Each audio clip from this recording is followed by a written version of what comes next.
भारतवर्ष में कुछ ऐसी जगहें हैं जिसने देश का भावी इतिहास रचा है। जी हाँ, एक तरफ जहाँ देश में रोजगार के सैलाब उमड़े हैं, दूसरी तरफ देश की आर्थिक तरक्की हुई है। और मैं जहाँ जिस जगह पे आज खड़ा हूँ, देश विदेश में जितने भी तेल मिल मशीनें की जड़ें हैं वो यहीं से शुरुआत हुई है। सर नमस्कार, मैं राजकोट में हूँ और राजकोट में तेल मिल की सबसे बड़ी कंपनी इंडिया की, जो सिर्फ इंडिया ही नहीं लगभग 100 से ऊपर कंट्रीज़ में कारोबार करती है, जहां पर तेल मशीन बनाए जाते हैं, वहां पे मैं खड़ा हूं। और हमारे साथ खड़े हैं इसके चेयरमैन गोपाल देसाई जी। सर नमस्कार, बहुत बहुत स्वागत है। नमस्कार नमस्कार, आपका स्वागत है इधर। जी, पहली बार पटना में मिले थे, पहले बार मिले थे उधर और आज आपके ज़मीन पर मैं आ गया हूँ। पहली तो सर बहुत बहुत आपको शुभकामना और बधाई। एक ऐसा चीज़ आपने इंडिया को दिया है जहां से गर्व से हम कह सकते हैं कि हाँ भाई, आज इंडिया से मशीनें जा रही हैं, पहले आती होंगी। तो सर का इसमें बहुत बहुत योगदान है। सर ये फैक्ट्री कब सेटअप हुआ, थोड़ा सा ज़रूर बताएं हमारे जो नए व्यूअर्स हैं।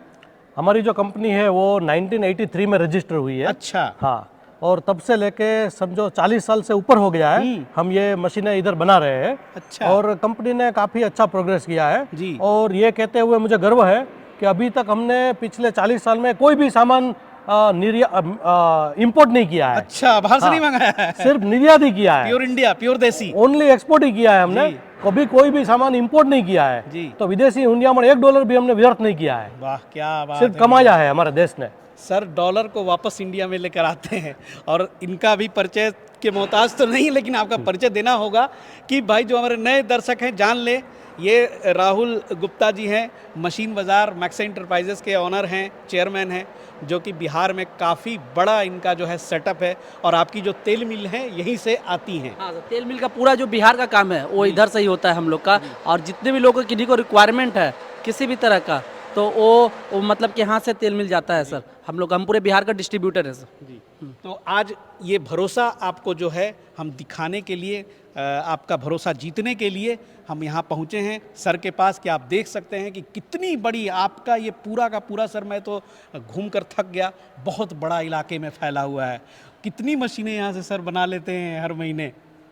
ऐसा महीने का तो नहीं होता है फिक्स, लेकिन हमारा जो मशीन है वो गुजरात से लेके नागालैंड तक, अच्छा, और कन्याकुमारी से लेके लेह लद्दाख जो 11,500 फीट की ऊंचाई पे है वहाँ तक, हाँ वहाँ भी भेजा है हमने। कौन कौन तरह की मशीनें जो है सर आपके उत्पाद हैं? बहुत तरह की मैं यहाँ पे देखा आपके डिस्प्ले में, एक से एक मशीन है। तो किस किस तरह के यहाँ पे मशीनें जो है तेल मिल के क्षेत्र में बनाई जाती हैं, निर्मित होती हैं? देखो हमारे देश में क्या अलग अलग प्रकार के ऑयल सीड्स होते हैं जी। हाँ, तो हर एक ऑयल सीड के हिसाब से अलग मशीन बनानी पड़ती है। जी जी। एक मशीन जो है वो सभी ऑयल सीड में नहीं चलती है जी। उसमें कुछ ना कुछ चेंजेस करना पड़ता है। तो कुछ एक्स्ट्रा भी सामान चाहिए। अच्छा। जैसे समझो केरला में कोकोनट है, तो कोकोनट के लिए समझो कोकोनट ऑयल निकालना है तो उसके लिए कोपरा कटर होना जरूरी है, तो हम लोग कोपरा कटर भी बनाते हैं। जैसे सनफ्लावर है या सेफ्लावर है, करड़ी है, तो उसके लिए वो उसका एक क्रैकर मशीन बनाना पड़ता है, तो वो भी हम यहाँ बनाते हैं। फिर समझो कि कोई ऑयल है उसमें एसिडिक वैल्यू ज़्यादा है, जैसे पाम ऑयल के लिए भी अलग अलग मशीनें हाँ हैं। हाँ, पाम के लिए तो टोटली अलग मशीन है, वो तो आपने देखा उधर शोरूम में। तो वैसे है। फिर coconut oil, cotton seed oil है, कॉटन सीड ऑयल में एसिडिक मात्रा ज़्यादा होती है, तो उसको ठीक करने के लिए ऐसा न्यूट्रलाइजर जैसा साधन भी होता है। तो ऐसे अलग अलग काफ़ी प्रकार की मशीनें बनती है इधर ये फैक्ट्री में। रिफाइनरी भी जो है आपकी तेल रिफाइन जो यूज़ करते हैं, ऑयल रिफाइन, उसके लिए भी मशीनें आप बनाते हैं? क्या है, लोग काफ़ी अलग अलग देशों में अज्ञानी रहते हैं, वो अच्छा क्वालिटी का सीड्स क्रश नहीं करते हैं, वो सीड्स को स्टोर करते हैं, 1 साल के बाद क्रश करते हैं। अच्छा। तो उसका जो ऑयल है उसमें एसिड की मात्रा बढ़ जाती है, तो वो एसिड की मात्रा बढ़ने से हाँ ऑयल को ठीक करना पड़ता है, उसको रिफाइन करना पड़ता है। तो रिफाइनरी प्लांट भी हम लोग इसी फैक्ट्री में बनाते हैं। जी जी। और ये जो है यहाँ पर फाइनल पैकिंग चल रही है सर, जो डिलीवरी आप भेजेंगे जी, जैसे किसी पर आपने लपेटा, देखिए भाई नई नवेली जो मशीन है इसी तरह से खूबसूरत दिखती है। तो ये जो मशीन है सर, ये इसका कॉन्फ़िगरेशन क्या है? देखो ये मशीन जो है ना वो 22/4 की साइज की है, और ये मशीन में काफी सारी खासियत है जो दूसरे एक्सपेलर में नहीं होती है। अच्छा। जैसे यहाँ से मैं शुरू करूँ, यहाँ से जी, तो ये जो शाफ्ट है ना वो 2.5 इंच की डायमीटर की है। अच्छा। तो ऐसे इतने डायमीटर की कोई शाफ्ट कोई मशीन में बनाता नहीं है। अच्छा, ठीक है। फिर इसको हम लोग क्या है, पिनियन हाउसिंग बोलते हैं। तो पिनियन हाउसिंग यहाँ से लेके यहाँ तक इतना बड़ा और भारी वजन का है, 33 किलो का वजन है इसका। तो ऐसा भारी वजन वाला पिनियन हाउसिंग कोई नहीं बनाता है मार्केट में जी, तो हमारा काफी हेवी है। और ये शाफ्टिंग इतनी हेवी होने से उसको यहाँ सपोर्ट की आवश्यकता नहीं है। अच्छा, दूसरे एक्सपेलर में आपने देखा होगा कि यहाँ एक सपोर्ट चाहिए और सपोर्ट में अलाइनमेंट अगर मिस मैच हो जाता है तो ये शाफ्टिंग बार बार टूट जाती है। अच्छा, तो हमारे मशीन में कभी ये शाफ्टिंग टूटे ऐसा कोई किस्सा बन ही नहीं सकता है जी, ठीक है। फिर यहाँ देखो ये जो इसका फीड बॉक्स बोलते हैं, ये जो फीड बॉक्स है ना ये वाला, ये फीड बॉक्स काफी बड़ा साइज का दिया है हमने ताकि वो माल को इजीली खींच लेता है। यहीं से जो है वो माल सील्स एंटर जाते होता है, हैं, माल एंटर होता है, जी। दाखिल होता है, एंटर होता है और वहीं जाके बरम में वो घूमना शुरू होती है। घूमना शुरू होता है। तो इसको हमने बड़ा साइज का कर दिया और इसका जो मटेरियल है ना वो भी हमने चेंज कर दिया। वो नॉर्मल कास्ट आयरन नहीं है, अच्छा, ये CS मटेरियल है। अच्छा अच्छा, तो उसकी क्या है, उसमें आप वेल्डिंग भी कर सकते हो। तो ये कभी टूटता नहीं है और काफी भारी और हेवी मशीन है, हेवी दागिना है ये, जी, ठीक है। फिर ये आता है चेम्बर का, तो ये चेम्बर पत्तियों को से घिरी होती है चारों बगल। हाँ, ये ऊपर हमने 7 क्लैंप और नीचे 7 क्लैंप कर दिया है। अच्छा। तो इसको क्लैंप को सिर्फ लूज करने से क्लैंप निकल जाती है। और दूसरे मशीनों में क्या होता है कि इसको भारी वजन है वो उठा के नीचे रखना पड़ता है जी, और फिर से नीचे से ऊपर लगाना पड़ता है। उसमें काफी सारे लोगों को कमर का दर्द हो जाता है। तो हमारे मशीन में क्या है, कोई वजन उठाने की आवश्यकता ही नहीं है, सीधा आप उसको हिंजिस के ऊपर खोल सकते हो, बंद कर सकते हो। एक छोटा बच्चा भी ये काम कर सकता है। जी, तो ये हमने एकदम आसान कर लिया। लोगों को ये बहुत ज्यादा पसंद आता है कि कुछ सामान उठाना ही नहीं, चढ़ाने का नहीं, काफी सारा ड्रेजरी निकल गया आदमी का, इजीली ऑपरेट हो जाता है। ऑपरेटेड होता है मशीन, 2 बार में तेल फाइनल होता है। कितने लोग मार्केट में वीडियो में भ्रम फैला के रखे कि एक बार में कोई मशीन, इंडिया या पूरे वर्ल्ड में कोई ऐसा मशीन नहीं कि जो एक बार में तेरा पूरा तेल फाइनल कर सके। 2 बार में करना पड़ता है, लेकिन लोग भ्रम फैला फैला के वीडियो बना कर लोग गलत मैसेज कर रहे हैं। दूसरी बात, ये इंडिया का प्रोडक्ट है सर, यहाँ पे हर एक पार्ट्स पुर्जा अवेलेबल है। कितने लोग चाइनीज मशीन ला रहे हैं, कल के डेट में उसका पार्ट्स पुर्जा नहीं मिलेगा। उनका जो 3-4 लाख रुपए का बजट है वो तो खराब हो गया। वो परेशान होकर घूमते हुए आते हैं कि भैया ये ब्रम दे दो, ये कर दो, ये रिंग दे दो, मिल ही नहीं रहा उन्हें, परेशान है वो। और परेशानी के कारण है कि वो अभी नया नया कुछ देखते हैं बस उठा के ले आते हैं। अरे पहले उसके बाद निष्कर्ष करें कितने जगह लगा हुआ है, कैसा फीडबैक है, चल रहा है कि नहीं चल रहा है। 1 से 2 साल के बाद का फीडबैक ले, तुरंत नहीं कि 1 महीना लगा उसका फीडबैक लेने चलेगा, उससे कुछ पता नहीं चलेगा। ये सब मशीन का जहाँ भी लगा हुआ है आप वहाँ के मेरा फीडबैक पहले पूछिए, पता करें कितने दिन से चल रहा है, कितना मेंटेनेंस खर्च है। कोई मशीन लगा लिए 30,000 रुपये का बरम आ रहा है, भाई कमा कितने रहे हो जो 30,000 का बरम डाल रहे हो तुम उसमें। ये 300 रुपये इंच का बरम होता है, 900 रुपये में काम क्लियर हो गया 6 महीने में। आप सोचो 30,000 और 900 कितना डिफरेंस है, ये कैलकुलेट नहीं करते। प्लस ये लोड लेके नहीं चलता है, इतना इजीली लोड है कि इसका बिजली बिल भी कम आता है। और सबसे इंपॉर्टेंट बात ये कि लाइट कट भी गया तो भी कोई दिक्कत नहीं, क्योंकि इसके अंदर रिवर्स बरम लगा हुआ है। आप रिवर्स मोटर चला ले, उसके बाद फिर से वो ये उसका खल्ली उखड़ जाएगा और फिर फॉरवर्ड चला ले, सीधा निकल जाएगा। मतलब कि आप आज लाइट कट गया, 4 दिन बाद भी आप एक्सपेलर चालू करना चाहते हैं तो उस दिन से एक्सपेलर सेम फर्स्ट डे की तरह चालू होकर चलेगा। तो भैया सही बात है, जब हथेली पे आप तेल लेंगे तो उस समय आप नहीं बता सकते कि वो कोल्ड प्रेस है कि हॉट प्रेस है। कोई भी है लाइव डेमो आकर देख ले, सामने बैठ जाए 2 घंटे 3 घंटे के लिए, पहले तेल कैसा निकल रहा है, क्वालिटी कैसा निकल रहा है। सबसे इंपॉर्टेंट बात है सर, इसके लिए फिल्टर जो यूज करते हैं लोग, उसके लिए कोई मोटर का जरूरत नहीं है। जैसे ये फिल्टर है ना, इसके लिए कोई स्पेशल मोटर नहीं लेना उन्हें। इसी मशीन के पंप से एक ही मोटर से, जो 10 HP या 12.5 HP का जो मोटर हम लोग लगा के देते हैं, जिसके पास जैसा कनेक्शन है उसी पंप से डायरेक्ट फिल्टर चलता है। एक समझ कॉस्टिंग कहाँ कम हुआ कि मोटर नहीं चल रहा है, मोटर का कॉस्ट कम गया, दूसरे बात उसका इलेक्ट्रिसिटी बिल कम गया।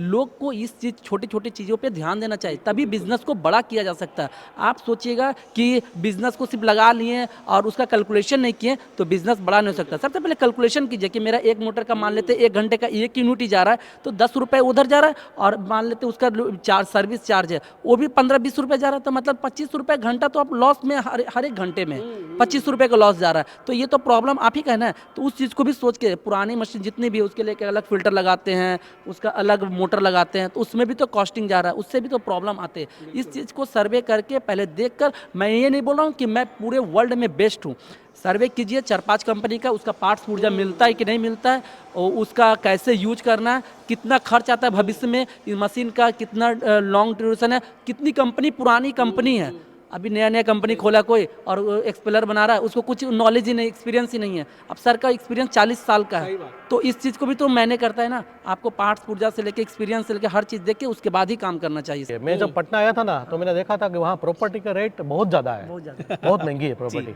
तो लोगों के पास छोटी सी जगह होती है, वहाँ उसको प्लांट लगाना है, तो काफी सारे लोग हमको यही पूछते हैं कि भाई छोटी सी जगह है मेरी, तो हम लोग गांधी चौक के पास वो दलदली ऐसा कुछ है वो, हाँ, दलदली, तो वहाँ देखने गए थे, तो एक 4 फुट का ही चौड़ा एक था, जी, तो उसी में भी उसने मशीन चालू कर दिया था। 10 बाई 10 के रूम में फिल्टर सहित आराम से ऐसे मैंने बहुत कवरेज किए हैं सर। हाँ हाँ, और वो चला लेंगे ये मशीन को, पुरानी मशीन को नहीं चला पाएंगे, ये तो तय है। ये हमारे जो एक्सपेलर है ना, वो सिर्फ 5 फीट बाय 5 फीट यानी 25 स्क्वायर फीट में ये पूरा मशीन बैठता है। सही बात, सिर्फ 5 फीट बाय 5 फीट, और उसकी ऊंचाई भी 5 फीट है, यानी लंबाई भी 5 फीट, चौड़ाई भी 5 फीट और ऊंचाई भी 5 फीट। जिस व्यक्ति का कद भी छोटा है वो भी आराम से इजीली चला सकता है, तो उसके लिए कोई स्टूल बनाने का जरूरत नहीं। देखिए पुराना जमाने में एक स्टूल लकड़ी का बना के उस पे खड़ा होकर फिर डालते थे, ऐसा इसमें नहीं है। हमने मशीन का हाइट है ना यहाँ तक का कर दिया है, 5 फीट कोई का। भी उठाकर तो सरसों कोई भी आदमी ऐसे खड़े खड़े देख सकता है मशीन में क्या हो रहा क्या है। चल रहा है। बात है।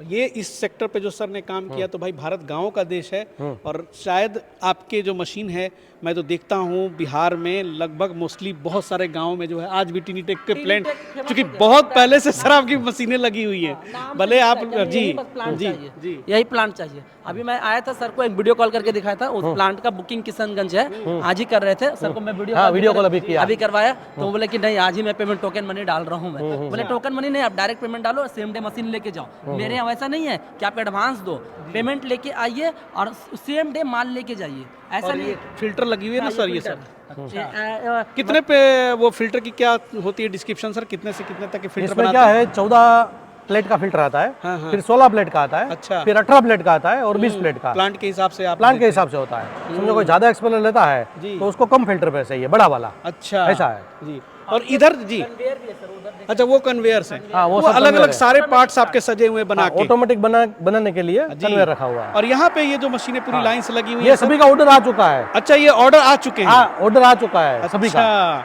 अब यहाँ से लेकिन उठ के पूरा जाएंगे पेमेंट उधर नहीं आया, पूरा पैक होने पेमेंट के नहीं, लिए। हाँ पैक होके जाएगा फिर। अरे वाह, तो ये कितने एचपी वाली हैं सर? ये सभी सब एक ही है। मशीन? 12.5 HP से सभी चलता है। बस। और किसी को 10 से चलाना तो भी 10 से भी चला सकते हैं। कैमरा जरा उधर दिखाएंगे, उधर बिल्कुल स्क्रैच से जो है अभी बर्म पे उस पे काम हो रहा है ना सर? हाँ, यहाँ क्या है, नई मशीन बनना चालू हुआ है जी, यहीं से शुरुआत होती है। अच्छा, हाँ, देखिए भाई पार्ट पहले टू पार्ट ये ऐसी कैसे लाइन बनाया होती है। जाता है? ओह, ऐसी लाइन होती है जी। शुरुआत यहीं से होता है। शुरुआत होता है और हर रो में एक नया प्रोसेस ऐड हो जाता है। हाँ, प्रोग्रेस आगे होते होते फिर कंप्लीट होता है। देखिए भाई यहाँ पे थोड़ा वर्म दिखाते हैं, वर्म का जो मैकेनिज्म यहाँ है। वर्म तक लग चुका है। जी, ठीक है, ये देखिए आप, यहाँ पे ये वर्म लग चुका है। ओके, अब यहाँ पे जो है और यहाँ इसके वो बाद चैम्बर आके लगने का है, ये चारों वर्म तरफ लग से चुका है। इसको हाँ। पत्तियों से कवर कर दिया जाएगा। हाँ, कवर कर दिया जाएगा, फिर सीधा पेंटिंग विभाग में जाएगा, अच्छा, पीछे की तरफ। पीछे की तरफ पेंटिंग में चल जाएंगे, फिर वहाँ से वहाँ पैकिंग से में चले जाएंगे। पैकिंग में चला जाएगा। क्या बात है, बहुत बढ़िया।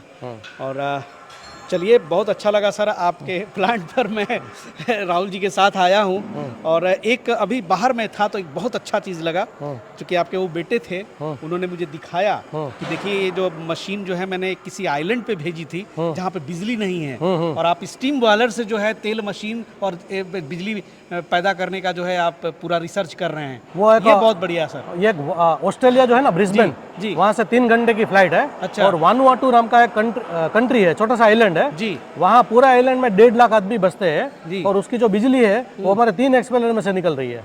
तो बहुत शानदार। कोकोनट ऑयल है, कोकोनट वहाँ ज्यादा इंडियन होता है। मार्केट में भी उतारिए सर इसको। नहीं, यहाँ तो क्या है, हमारे यहाँ तो बहुत सारे प्लांट लगे हुए हैं। जी। ये छोटे कंट्रीज में क्या इंफ्रास्ट्रक्चर कम होते हैं, अच्छा। तो वो लोग क्या जनरेटर से बिजली चलाते हैं, ओह, बनाते हैं जी। और चलाता है पूरा कंट्री में। हमारे जो 3 मशीन है ना, उसी में कोकोनट ऑयल बनता है। अच्छा। उसी कोकोनट ऑयल से वो बायोडीजल बनाते हैं, अच्छा, और बायोडीजल से वो जनरेटर चलाते हैं, और जनरेटर से बिजली 1.5 लाख आदमी की हमारे मशीनों से लेके सबको बिजली मिलती है। चलिए, सर का बहुत बहुत शुक्रिया।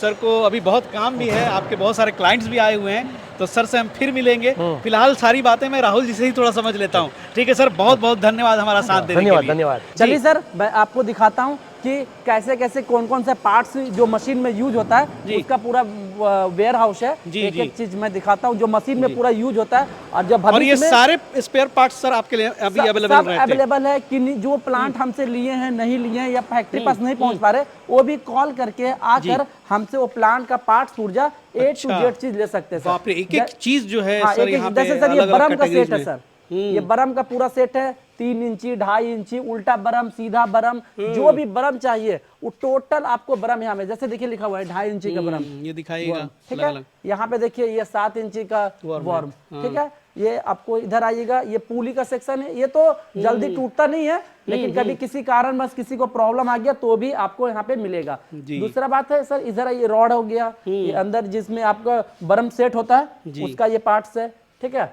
फिर आगे आइए सर, मतलब उस चीज के लिए परेशान नहीं होना है, पूरा परेशान नहीं होना है। जितनी चीजें चाहे नट बोल्ट हुई क्यों ना हो, A to Z एक एक आप देख रहे हैं, सबके जो है साइज और उसके हिसाब से, कैटेगरी के हिसाब से ये सारे चीजें हैं। तो बहुत बहुत धन्यवाद राहुल गुप्ता जी का भी कि गुजरात चल कर के आए हैं और जो तेल मिल आप अपने गांव में, अपने शहर में आप बिठा रहे हैं, वो कहाँ से ओरिजिनेट हो रही है, कैसे बनती है, उस फैक्ट्री पर मैं आकर के यहाँ पे आपको दर्शन करवा रहा हूँ।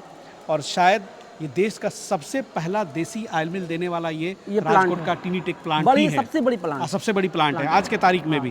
तो चलिए सर, बहुत बहुत शुक्रिया। और तेल मिल से रिलेटेड कोई भी क्वेश्चंस हो तो आप जरूर कॉल करें और बाकी बातों को आप बारीकी से समझें। मिलते हैं अगले एपिसोड में फिर किसी नए जगह पर, तब तक के लिए जय हिंद, जय भारत।